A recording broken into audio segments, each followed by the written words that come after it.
Hey, I'm Blair Best, and tonight on The Story, we begin in Southeast Portland. The city continues to open overnight shelters, while at the same time installs fences and boulders like these to prevent homeless camps from popping up in neighborhoods. How much it's costing, and if this is all working. It's our big story tonight.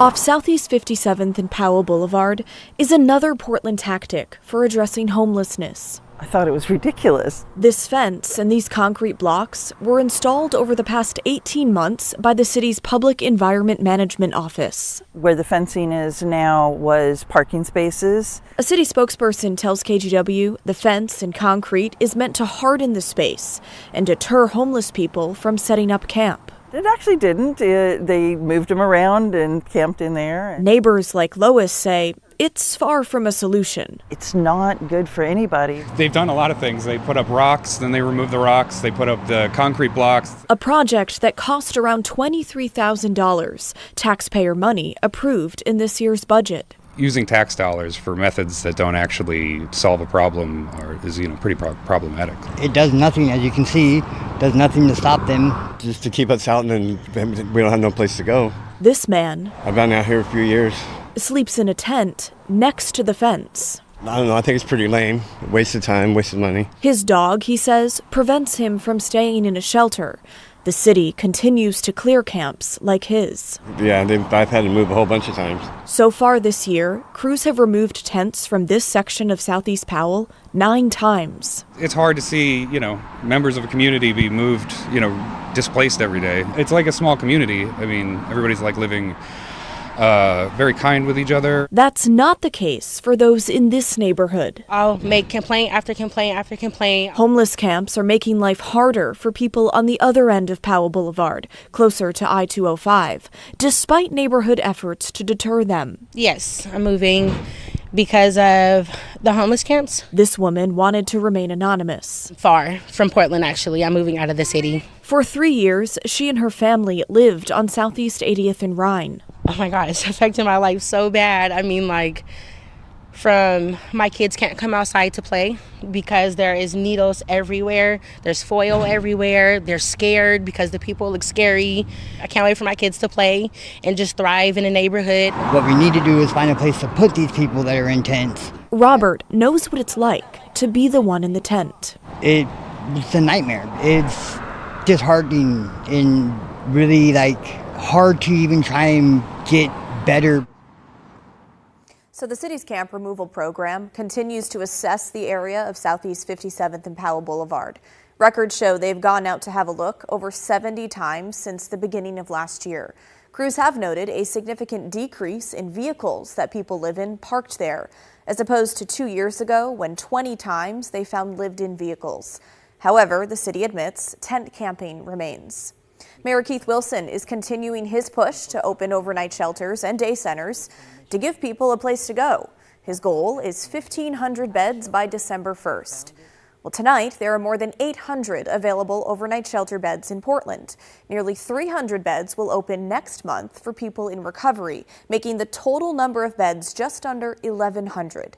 But what do you think about all this? Are taxpayer-funded fences and concrete blocks solutions for addressing this crisis? Or are more overnight shelter beds going to be the answer? Maybe you're experiencing this in your neighborhood. Let us know. Email us at thestory@kgw.com or call and leave us a voicemail, 503-226-5090. I announce my candidacy for governor of the great state of Oregon. Well, Christine Drazen, appointed to the state Senate just a few days ago, launched her bid for governor this morning in Portland, setting up a likely rematch of the gubernatorial race from a few years ago between Drazen and Governor Tina Kotek. Kotek has not made an official announcement on her plans for the 2026 election, but many expect her to run again. This morning, Senator Drazen worked to make the point that Kotek's administration has forgotten about the everyday Oregonian. I reached across the aisle when I could. I stood my ground when I had to. Because it is not about parties, it is not about partisanship. It's about you. It's about your families. Your livelihoods matter. You deserve a governor who knows that. You deserve a governor who will stand up for you and fight for your family's future. Somewhere along the way, Oregon's leaders have lost those values.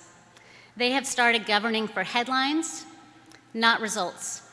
They have been managing news cycles, not their public agencies. They have been focused on Pennsylvania Avenue, not Main Street. Our governor may be in charge, but her state is out of control. She also hammered home something that comes up time and time again in Salem politics. That's accountability rather than just lip service. It's not the slogans, it's actual safety on our streets. It's not promises, it's measurable results that I am accountable to you to achieve. It's a chance for us all to swing for the fences and turn this place around. That is what I'm offering you today as we begin this run for governor of the state of Oregon. I am running to be accountable to you. This is our time to rise. This is our time to rebuild.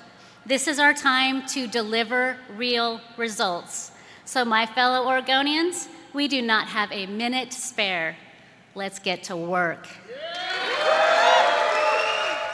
The Democratic Party of Oregon released a statement today calling Drazen a MAGA Republican and writing in part, when given the chance to lead, Drazen walked out on Oregonians, killing hundreds of millions in funding for everything from fighting wildfires to preventing child abuse. And like Trump, Christine Drazen panders to far-right MAGA extremists, January 6th rioters, and election deniers.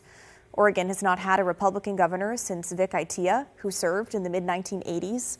Drazen came close during the 2022 race, losing to Kotek by less than 4% of the statewide vote. Some of that could be thanks to Betsy Johnson in that race, who siphoned more than 8% of the vote to her independent campaign. And while Drazen is certainly seen as the Republican frontrunner, this time around, there is competition. Marion County Commissioner Danielle Bethel is running as a Republican candidate for governor in 2026. She is a fifth-generation Oregonian and small business owner. She's leaning on her experience from, quote, the trenches, rather than being a career politician. Nightly protests continue outside the ICE building in South Portland. Portland police arrested 2 people last night, both charged with harassment. 3 people were taken into custody the night before. In total, Portland police has arrested 60 people connected to the protests since June.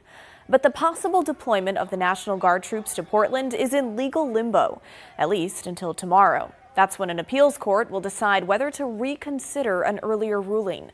Kyle Aboshi is tracking all of this for us. Kyle, let's first back up. How did we get to this point? Right, so just to set the stage, you remember on Friday, the Ninth Circuit temporarily suspended its previous decision, which would have cleared the way for the deployment of the National Guard in Portland. In essence, it hit the pause button, at least until tomorrow at 5 p.m. That allows it to decide whether to reconsider the case. The big headline here, essentially, the National Guard will not be deployed before 5 p.m. tomorrow in Portland. And just so we're clear, this whole back and forth is only over those 2 restraining orders. There's a larger lawsuit also at play. Exactly. So there's the temporary restraining orders, and then there's the trial, which is scheduled to begin on Wednesday. It's expected to last 3 days before Judge Immerget. Essentially, the state of Oregon, state of California, city of Portland are suing the Trump administration, saying the deployment of the National Guard is unlawful. And so the judge will hear from witnesses and decide on the merits of the case. And National Guard troops are at a base here in Oregon. They just remain on standby. Exactly. So 200 Oregon National Guard troops at Camp Wright Leah in Warrenton. As far as we know, they're training, but we don't have specifics beyond that as far as what exactly they're doing, although we've been led to believe they're ready to go when called. Okay, Kyle Aboshi, thanks for staying on top of this. The leader of Oregon's National Guard is addressing calls for troops to ignore the Trump administration's deployment order under what's called the Posse Comitatus Act. You may remember last month, Portland City Councilor Mitch Green, a Marine veteran, said members of Oregon's National Guard have a duty to ignore, quote, unlawful orders under that act. My message is to veterans and service members. If you're a vet, use your voice and stand up and call this out as an unlawful and inappropriate use of military resources. But if you're also a service member, recognize that you do not have to follow an unlawful order. There's no insurrection happening, and you're not supposed to use military resources to do policing on domestic soil. Posse Comitatus Act. And so this is something you're taught in basic training. This is something every soldier knows. And my message is for them to remember their oath of service. Stephanie Domerat sat down with Brigadier General Alan Gronwald for Straight Talk, which airs right after the story tonight at 7. Gronwald leads the Oregon National Guard, meaning under normal circumstances, the Guard answers to him, and he answers to the governor. However, when federalized, the Guard reports to the Department of Defense instead, following the chain of command up to the president. Here's what General Gronwald said about Councillor Green's comments. Now, regarding the counselor's statement that we have a duty to not follow or to disobey unlawful orders, yes, if you give an order that directs a soldier to commit a criminal act, they should disobey that, right? But that's not what this is, and the courts are still trying to determine the legality, and whatever the courts decide, we will respect the courts. And this is a pretty interesting time in our history, in our nation, because what the courts decide will form how our society moves forward. And this has never really been tried in court before, so this will help develop the law, and this is how our democratic system of government is supposed to work. Checks and balances. Gronwald also said he has not heard from any soldiers who believe they should defy the president's orders. If you'd like to hear more from the general, including what he said to state lawmakers about protecting protesters, watch the full interview at 7 o'clock tonight here on KGW, right after the story. Well, a major shakeup at the top of the team in charge of getting a new interstate bridge across the Columbia River between Portland and Vancouver. The man leading the charge, Greg Johnson, says he is leaving at the end of this year, saying the decision is, quote, purely personal. Writing, I have the utmost confidence that getting shovels in the ground is just around the corner. I know that I will be leaving this important program in a strong place and in very good hands. But whether or not the program is in a strong place depends on who you ask. The project has seen delay after delay, with timelines being flimsy to begin with and often extended. The project's next hurdle is to finish the federal environmental review process and then an updated cost estimate. The most recent estimate from a few years ago is between $5 and $7.5 billion, but the updated number is expected to be much higher. And critics point to uncertainty in D.C., making the financial picture all the more murky. There is a real danger that we will lose $2 billion of federal grants that were awarded under the Biden administration. Trump administration is taking a very different attitude towards a lot of these projects, particularly in blue states like Oregon and Washington. Okay, another big hurdle that's yet to be crossed: approval from the U.S. Coast Guard on the height of the bridge. If the agency doesn't like the current fixed span design, that could throw a whole new wrench in the project, which could cost hundreds of millions of dollars more. I know there'll be a lot of finger pointing here, but I think the blame really lies squarely on the people who have designed a project that lacks financing and may not even be approvable by the Coast Guard. Well, coming up next on the story, the home and car belonging to a Portland city councilor went up in flames over the weekend. The update from first responders late this afternoon on where they believe the blaze started. That's when the story returns.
An update now on a big story from over the weekend when a fire displaced Portland City Councilor Candace Avalos early Sunday in the Mills Park neighborhood.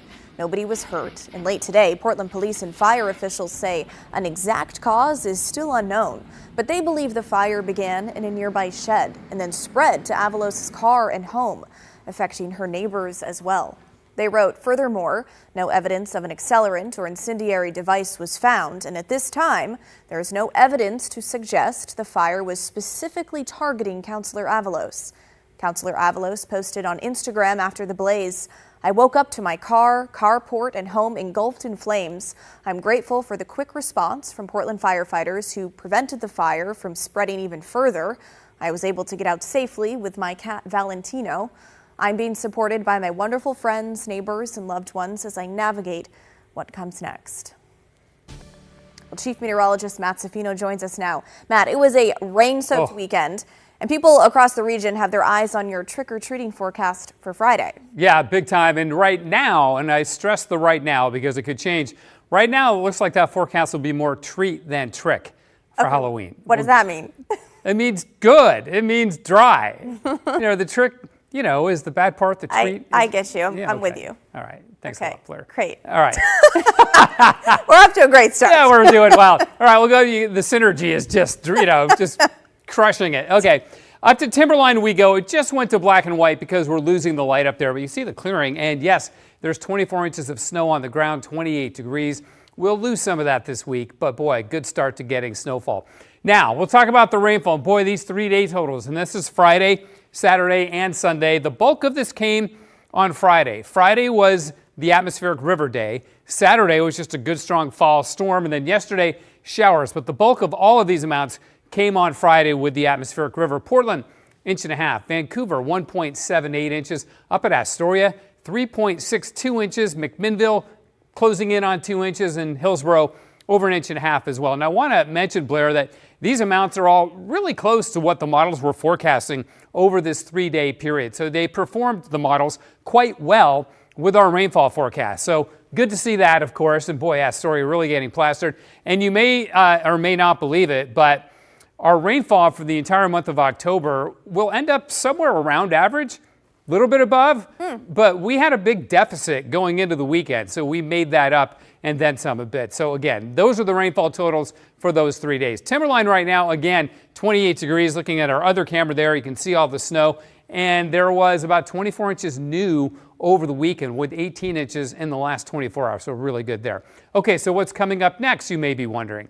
You may be thinking, Matt, what's coming up next? Yes, Matt, I'm thinking, what's coming up next? Well, we don't have any more atmospheric rivers until Friday. Now, this is the trickier, treatier part of the forecast. This is showing that big line of moisture. This looks very similar to what the forecast was for last Friday, but the timing is different. Notice when it reaches us, it's 1 a.m. on Saturday, okay? So we're cutting it close, and Western Washington will get rain during the trick-or-treater hours on Friday. But I think we might just avoid it and that the rain sets in midnight, maybe as early as 10 p.m. Okay. But by then, right? But by then, all the ghosts and goblins are pretty much, home stuffing their faces with candy. By the way, Blair, what's your costume this year? I think I'm going to be a witch. I think we talked about this. Oh, we talked about this last week. You were going to go as a witch, and I was going to try to go as an atmospheric river. Yeah. Yes, and I laughed at you because that's what you do. Silly. Yes. It's okay. It's totally fine. I don't know how I'm going to pull off an atmospheric river costume, but I'll just stand outside in the rain and just get soaked. And just do that. Yeah. Or I could get cotton balls and just glue them to myself like I'm a giant cloud. Sure, I love that idea. And water balloons for the river, right? Yes. Oh boy, we're going down a bad road here.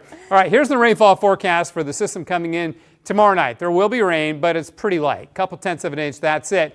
As we go through the week, though, this is Friday, so we're still there. So we dry out for Thursday, Wednesday, and Thursday, and most of Friday. Friday, 2 o'clock, we haven't picked up any more rain.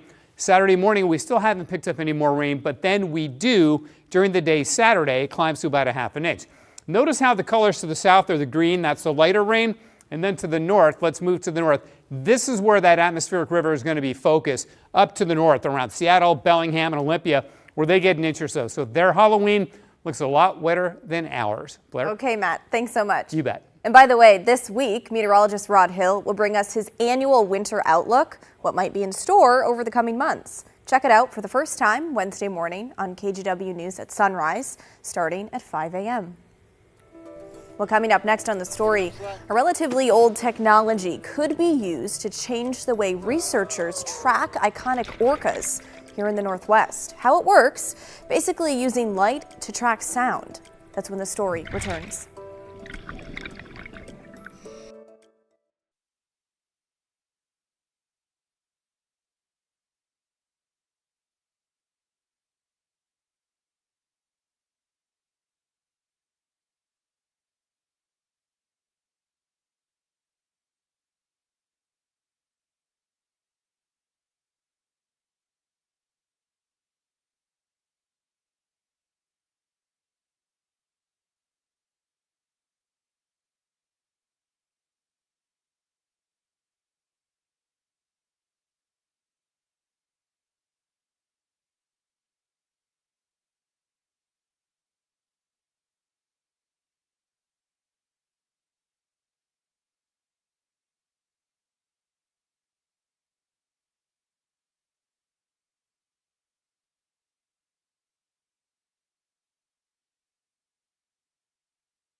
In tonight's Environment Northwest, we introduce you to a concept that could revolutionize the way we track marine mammals in the Pacific, using light to listen to and track sound. Meteorologist Leah Pizzetti shows us how it works.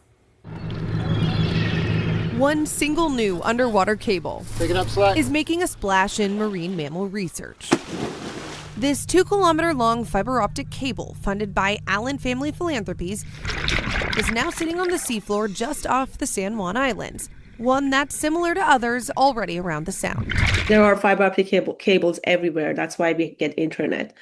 But we can use the same fiber for monitoring marine mammals. But Dr. Shima Abadi with the University of Washington Bothel's School of Oceanography says this one is a first of its kind because of its intended use. Cables like this have already been used to measure low-frequency signals like earthquakes and tsunamis, but scientists want to know if it can measure the high-frequency sounds orcas make, and if they can tap into the network of fiber optic cables already in place. We can basically use all the fiber optic cables that are in either Puget Sound or some other locations and use them as a new platform for passive acoustics monitoring of marine mammals. Here's how it works. Laser pulses throughout the cable will measure if there's any strain along the cable, which could be caused by acoustic sounds like vessels or marine animals. We are using light to listen to their sound. President of Beam Research Dr. Scott Veers says this gives much better insight to orca movements compared to the hydrophones used now. The goal of this project is not just to determine if the fiber optic cable can hear killer whale calls, but we want to see if we can then locate or localize where the call came from. So that's something you can't do with just one hydrophone in the water. But the DAS cable we just deployed here is 2 kilometers long, and we can break that up into virtual hydrophones, hundreds, even thousands of them. So it's like having thousands of ears in the water all at once, being able to say, oh, not only do I hear a killer whale, but it's up there at that latitude and longitude and that depth.